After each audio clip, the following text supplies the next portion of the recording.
All right, well, had this notion to change out this weed eater head on the Stihl. So I know y'all have this kind of Stihl head. It's a pain in the butt, double fed. Anyway, so I went and got this contraption, replacement head, and I had to figure out how to get this head off. So this is a new head I was gonna put on. So give me a moment and see if I can set this. Y'all can see angles are not the good place, right?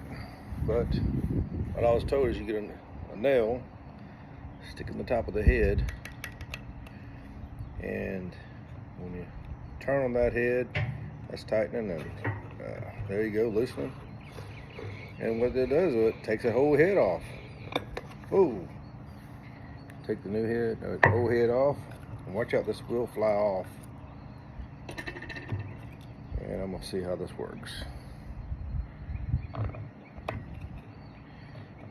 I was fighting with it a while ago,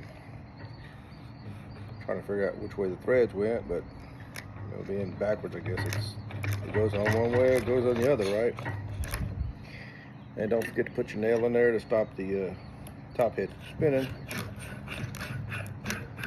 Spin it on, get that catch, and there you go. Got my new line fade on.